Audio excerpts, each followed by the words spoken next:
and good day to you.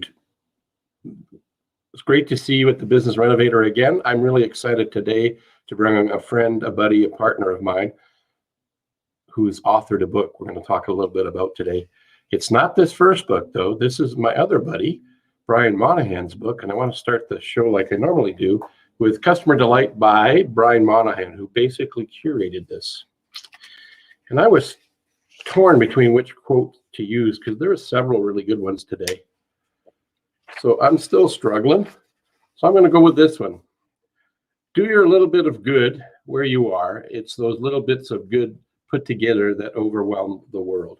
Desmond Tutu. So my buddy Brian's take on that is I think it's easy to miss the meaning of this quote.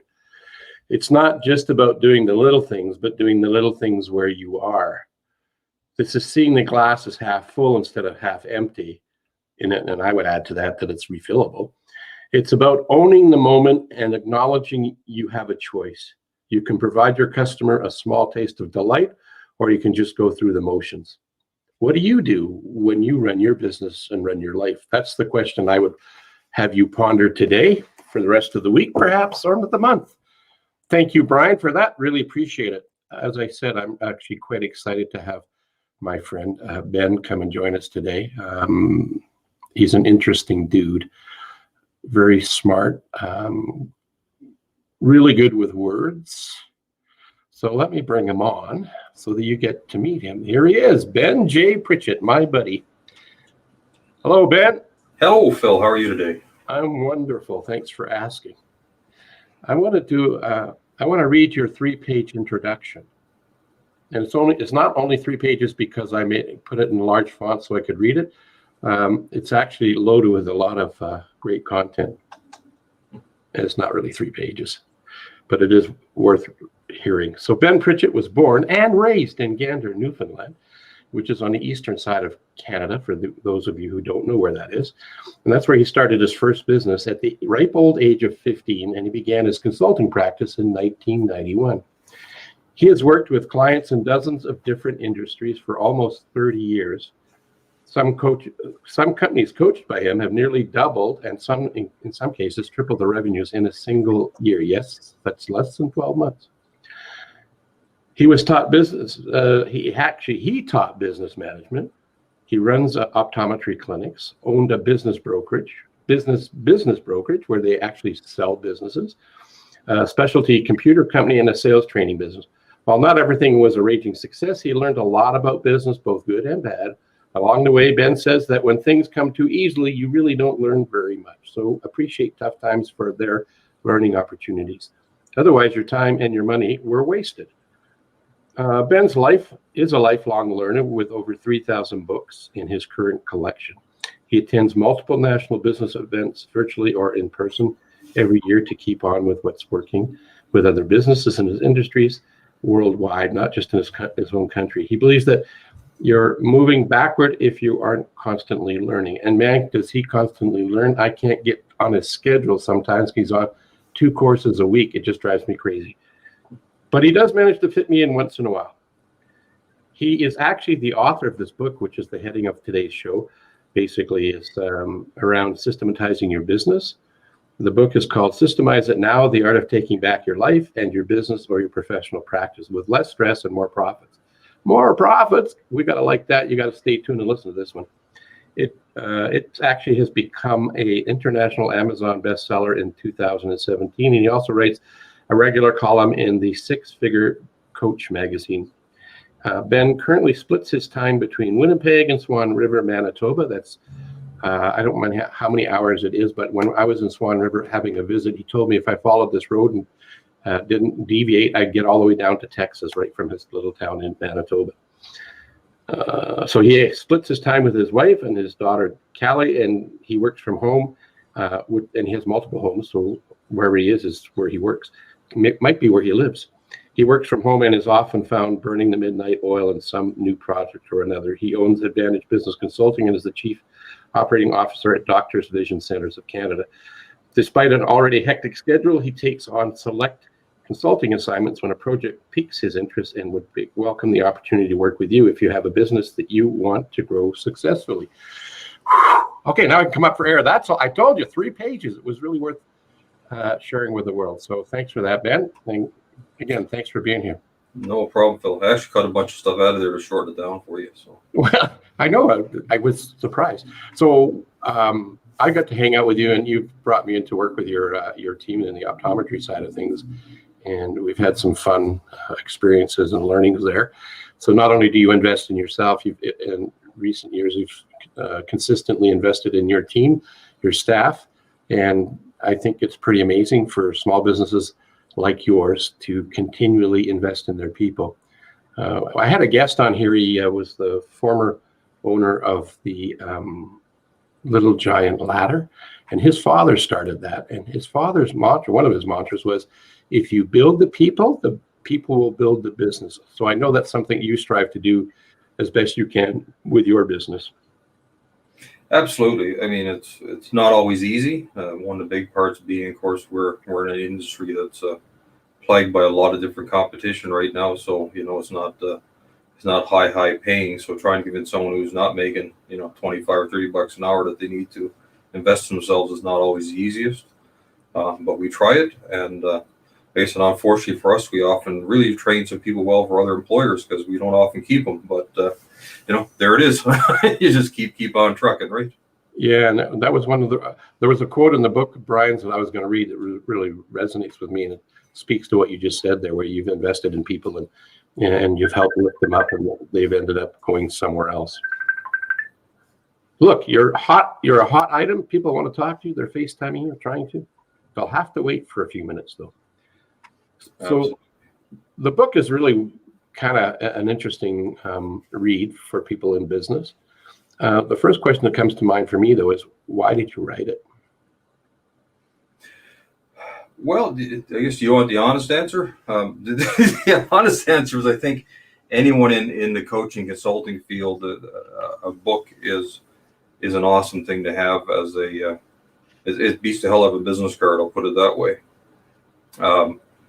At the end of the day, of course, I mean, you can write a book about almost anything. I mean, we certainly, I mean, there are companies out there who even write books for you, for that matter, to give you your fancy business card. But at the end of the day, systems was something that always kind of appealed to me. I had a mentor in that area a number of years back who actually was trying to build a coaching business around totally systemization. So that's why I opted to write it on. And it was never about making the money. You talk about any of the guys who've written a lot of business books, whether you're talking about Dan Kennedy or a chap who wrote the Guerrilla Marketing Series, and they'll all tell you they didn't make money off the books. They made money off the opportunities the book gave them. Right.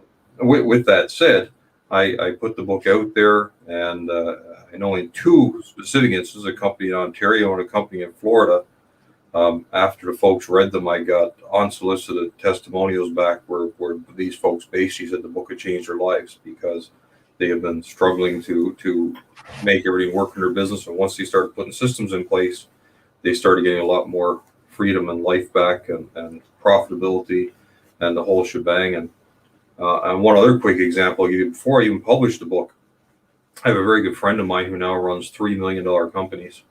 And he had brought on a person to take over for him and become his, I guess probably the equivalent of his chief operating officer, although I think he had a different title.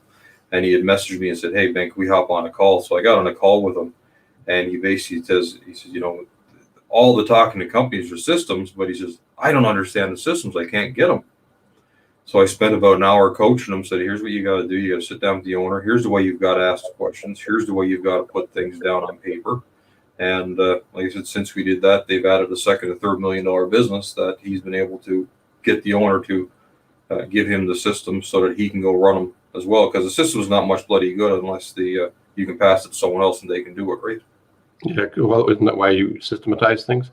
And that's why franchises are franchises. They actually have, in most cases, proven systems. And if you look at Tim Hortons or McDonald's or any of the large ones in the food industry, that's not the only place franchises show up.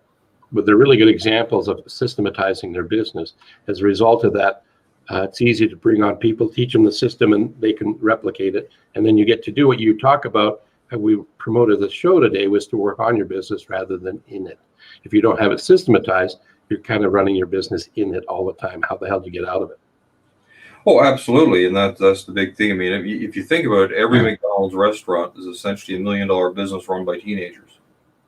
And how can you do it? I mean, I don't know how many people who listen to you have had the experience of working at McDonald's. I certainly did. My very first job back when I was 15 years old, and I still remember to this day that you basically could not screw it up.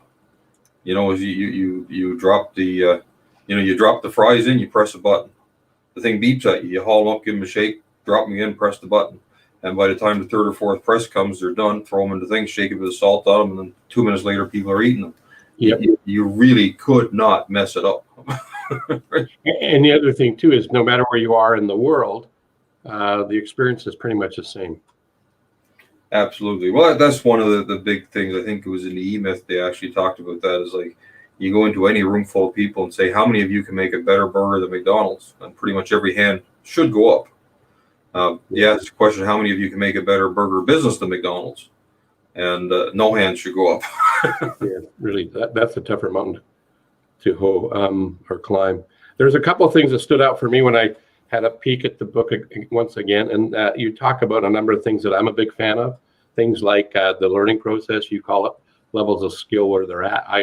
But it's the same thing. You also talk about Kaizen, which is the why don't you tell us what Kaizen is? I know what it is, but maybe there's people out there that don't know. Well, it's very simple. I mean, in simplest terms, Kaizen is a Japanese term which basically means continuous improvement. It actually doesn't translate well, apparently, to English. It comes out of industry, which would include, for example, I remember a few years back, one of the car companies figured out that if they put a little dimple in the top of all their nuts and bolts, they could take like 17 pounds of steel out of the car. That would be an example of a Kaizen moment where they figured out, I guess, that reduced both cost and weight of the vehicle without structurally changing it. But it's just all this the little tiny things that you figure out how to do to improve your business. And the key word, though, in it being continuous improvement. You basically don't stop. You know, the concept that good enough is good enough just doesn't cut it anymore. I mean, you always have to be making things better. Yeah, I almost pushed the wrong button. Well, almost kicked you out of the show. That's why I'm not the producer. That wouldn't have been very good. Here I'm talking a bit, Ben, and I kick him out of the show. Yeah, I think Kaizen was what helped the Japanese conquer the global marketplace for quality vehicles, wouldn't you say? Oh, yeah, in a lot of ways. Well, I'll tell you a quick, interesting story here. I have it's a funny thing. If anyone's ever, if you're Catholic or Anglican or any of that, if you know what a chalice looks like that you see in a church service, I have a little cup that's the only thing I can describe as looking at as a chalice that belonged to my grandparents.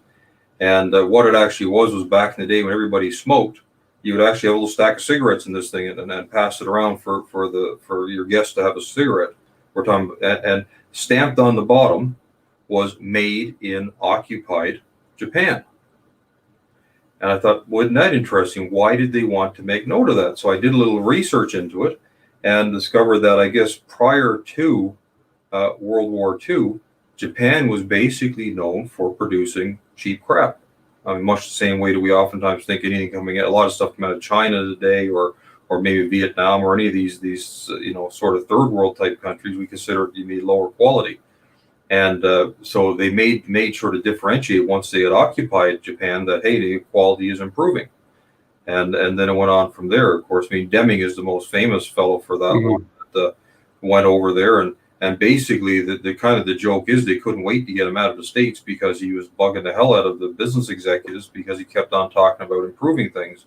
And he's a statistician. So, I mean, this was a data guy. I know, Phil, you're into disk profiles and all that stuff. So I'm guessing that he was an off the charts C.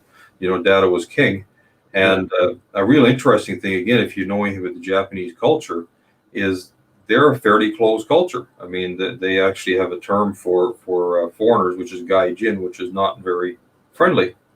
And to this day, Deming is long since dead, is long since left Japan. And the top quality award for industrial production in Japan is the Deming Award. So when you take a culture that doesn't like outsiders and they've named their top award after an outsider, that tells you how high esteem they held Deming in. Well, interesting.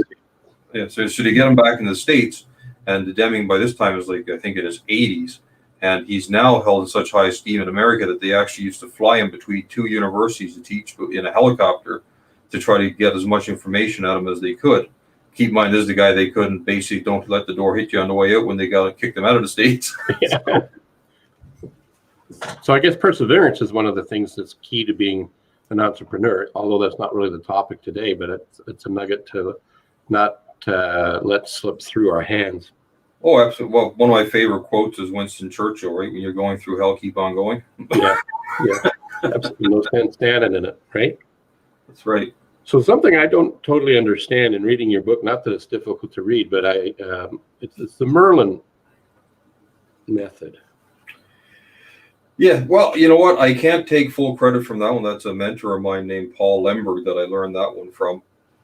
And everyone, I guess, is familiar with the wizard Merlin from Arthurian legends, and there's a whole lot of stories surrounding Merlin. So here's the deal. Basically, one of the legends surrounding Merlin is that the reason why he knew what was going on in the world was that he was actually born old, and instead of aging, he got younger as he went. So that's why he knew what was going to happen in the future, because he'd already been there. So the whole idea of the Merlin method is if you're flummoxed over how to build a system, is start at the end, work your way backwards. And I don't remember I gave this example in the book, but here's one example of it. If you're down on the bottom of a big ass tree and you're looking up at this thing, trying to figure out where you go from the trunk to the leaf at the very top of a branch, way heck up at the top, is very hard for you to do. You can't kind of picture, because you're going to get lost going up through the tree trying to figure out the path. However, if you could go to that leaf and follow it all the way back to the ground, that would be a whole lot easier to do, because you're not trying to look off way in the distance and see it. You're starting at the end result and working your way backwards. So that's the concept of the Merlin method. If you're having trouble systematizing something, is figure out where your end is, where you want to go to, and say, okay, all right, here I am. What got me there? Go back a step. Okay, here I am. What got me here? Go back a step. And you basically do the system in reverse if you're having trouble having it go from step one. So basically, if it's a 20-step process, instead of starting at 1 and going to 20, you start at 20 and go back to 1, right?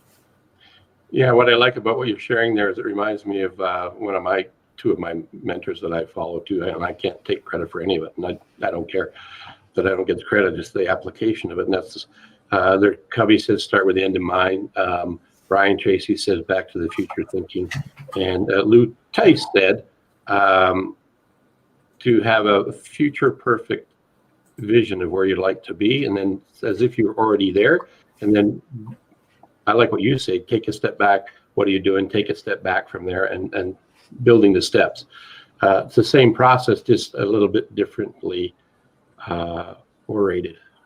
Well, at the end of the game here is none of this is difficult, but it does take time. It's a very intentional thing. You have to plan it and do it, and you know, Rome wasn't built in a day. I mean, if you got a business that's got 1,000 systems in it, you're not going to write 1,000 at once.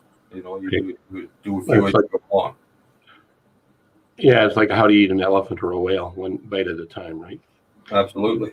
Where we get, like, taking your example of the tree, I like that. I hadn't heard that before. If we were to think about how we're going to harvest this tree and looking at the whole tree would be overwhelming.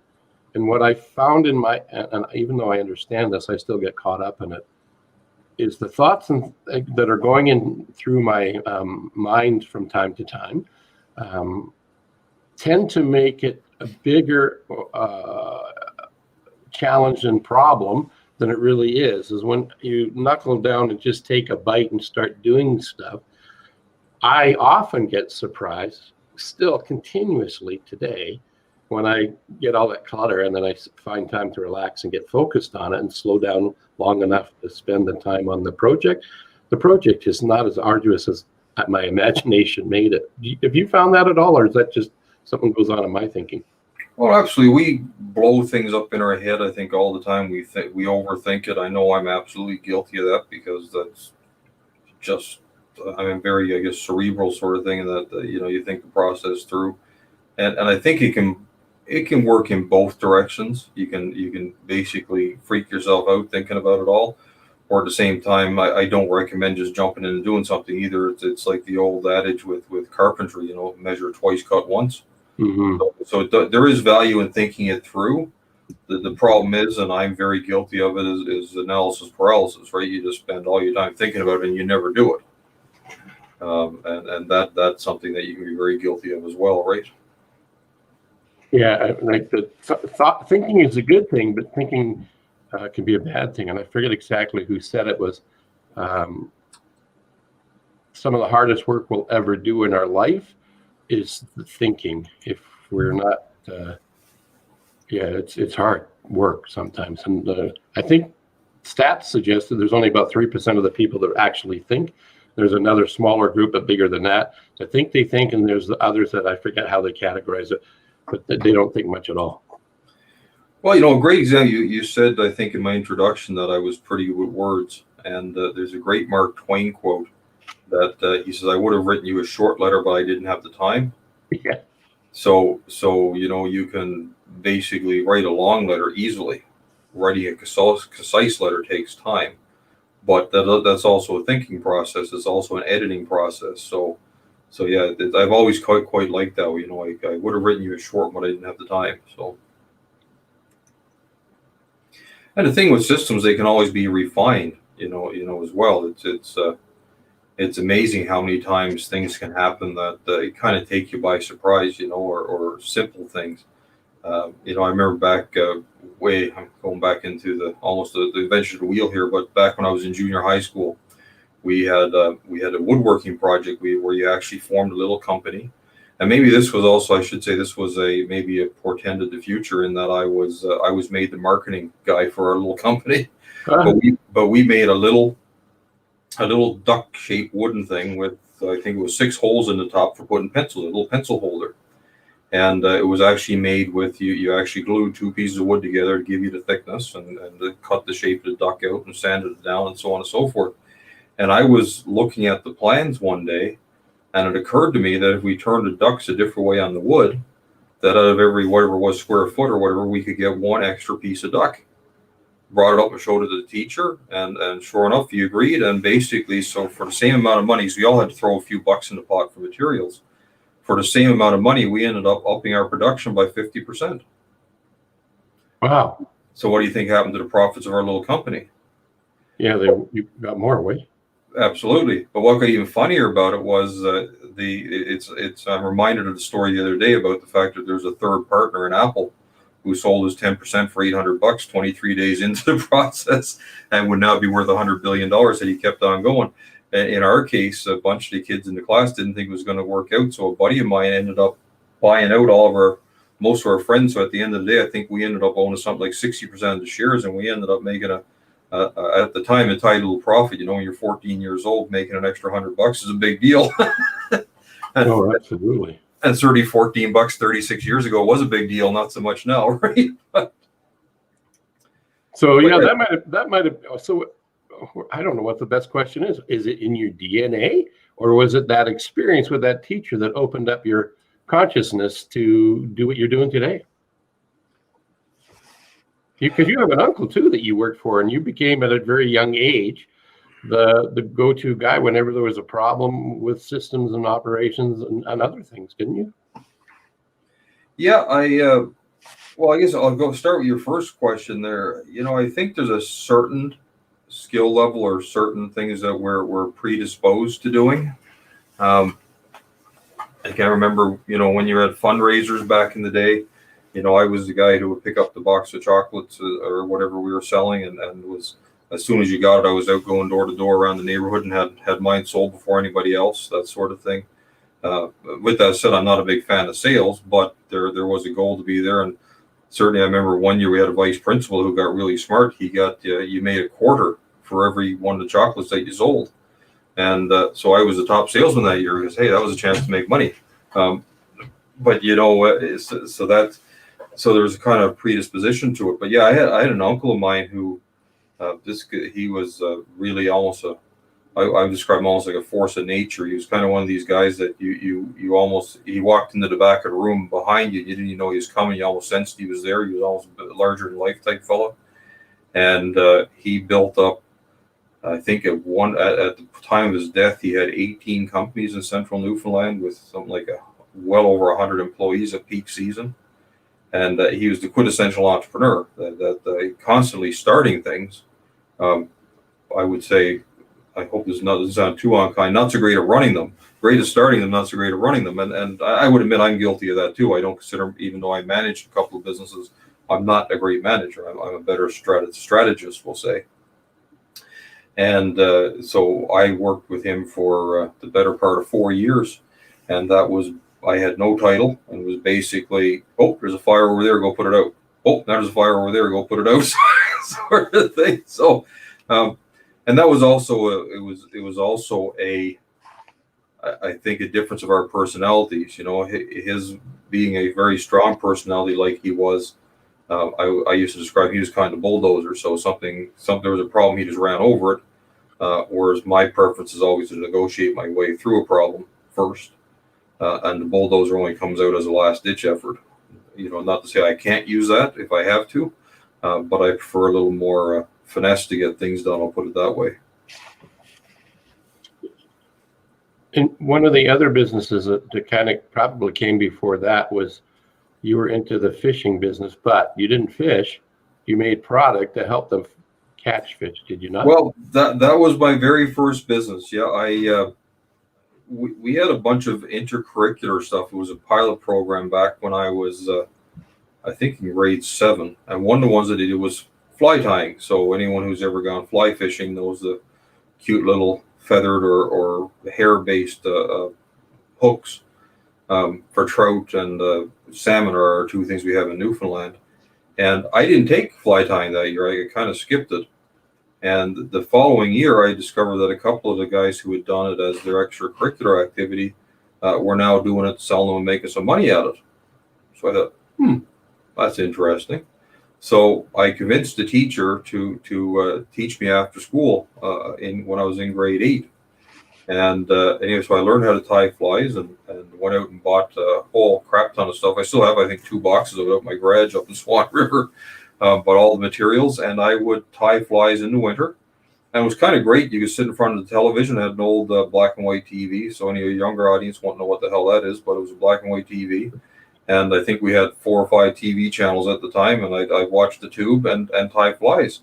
And to put this in perspective, at the time, I think minimum wage was $3, $3.25 an hour, something like that. I could tie a dozen flies, several patterns at least, a dozen flies in about an hour while I was watching TV at a cost of maybe $1.50, and I could sell them for $9 a dozen. Not so bad. So I would tie them up in the winter, and then, of course, no driver's license. Get my mother to drive me out around to all the little communities out around the bay from Gander, where all the salmon rivers were, and I'd go into all the little, the little shops and whatnot, and sell 2 dozen here and 6 dozen there, and so on and so forth. And again, it was funny because these shopkeepers would basically just reach into the till and take out the cash and pay me, and so the tax man doesn't know about that sort of thing. And I think the statute of limitations is up by now for tax evasion. And I go home and I'd have, a few $100 in my bank account. And so then during the summer, while my friends were out killing themselves mowing lawns and driving around on the Dickie D truck selling ice creams, I could sit in the house and read a book because I already have my summer money. Well, let's hope that it is past the statute of limitations, because this is being recorded and it's actually live. And who knows who's watching this? There you go. And on that note, I had another note here before I bring up the cover of your book, in case somebody would like to get it.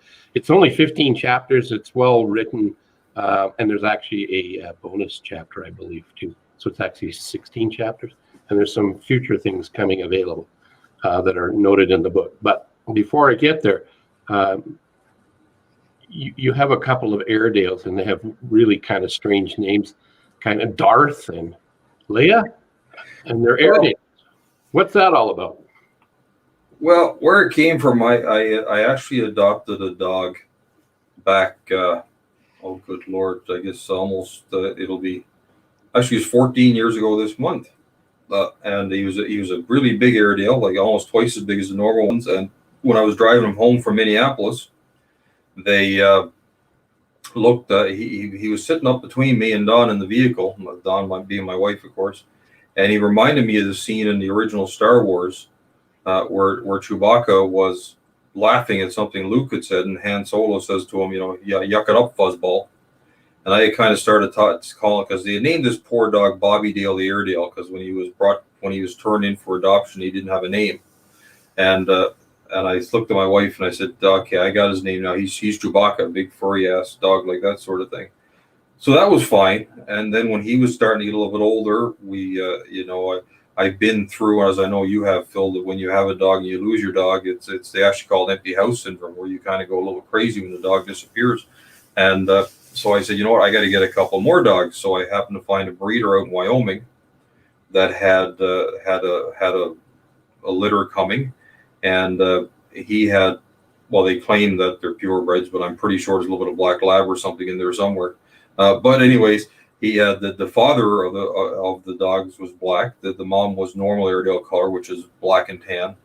And we ended up going out there, and they had a male dog that was still available who was black, and a female who was the normal colors. And I'm like, all right, I got Chewbacca, and now I got a little black fella, and I got a female. And let's face it, Star Wars at the time didn't have any other female characters worth talking about other than Leia. So they became Darth Vader and Princess Leia. Awesome. So I had Chewie, Darth, and Leia. And there was a couple of people that we know that jumped in. Jason Economides, he's far, far away in a mysterious land where I came from, the UK. He lives in a little place called Chelsea, which is this part of London, just a little place. Right smack down in the middle, yeah. Yeah, and he's a good friend of ours. Thanks for being here, Jason. Appreciate it. And Daryl, also a buddy of ours, who I popped him in. He's talking about Guinness making coffee. It is unfortunately coffee only. However, I'm sure it's 5:30 somewhere. If I had a Guinness, it would be okay. But no, it is only coffee. It's only coffee. So I want to bring up your book in case people want to dive into systematizing their business and learn from your wisdom. I get to talk to you more frequently than reading the book, so I'm fortunate in that way. Here's his book right here. Systemize It Now by Ben J. Pritchett, my friend, my buddy, my partner. And also, I'm going to change the banner in case you wanted to email Ben a question or tell him how wonderful you thought he was on our show. And if you like what you heard here, by all means, share this out. Hashtag replay. If you're watching this later, let us know that you've seen this. That would absolutely be brilliant. Let's see who else is. Oh, there's Ron Goodwin, a buddy of mine. He might make me drink beer. Is that what you're trying to say, Ron? Maybe he's already had a beer. Maybe he has had a Guinness. He lives near Cape Cod. I believe he started in the t-shirt business and expanded to provide promotional advertising materials. Ben, if you had an opportunity to meet him, you'd have a wonderful chat. He's an interesting dude, that Ron guy. I met him through the connection, through Jeffrey Gittimer. That's where we got connected. About a year ago, when COVID showed up and reared its ugly head, met a whole bunch of interesting people, and he just happens to be one of them. So is there anything you'd like to suggest to people? Here, I'm talking behind your book. That's not very professional. Let me get rid of the book. Well, one thing I will add about the book is that I must admit I've been too lazy to actually produce it where it comes out as an actual hard copy version. It is only actually available as a Kindle, but it is available I think on almost all the Amazon platforms. I know when I first launched it, we were number one, somewhere between first and third in its category in Great Britain, Japan, Australia, the U.S. and Canada when it first came out. So but yeah, it's still available as a Kindle. I think it's like $8 or something. So if you can't find $8 of value in it, then I guess you can get a refund from the guys at Amazon. Well, Ben, it was a treat and a pleasure to have you on here, my friend. Always a great to hang out and learn from you, even when it's just on the phone or on a Zoom meeting. Well, thanks for having me, Phil. Hopefully there's a little bit of enjoyment had or a little bit of fun had by folks who had a chance to listen in.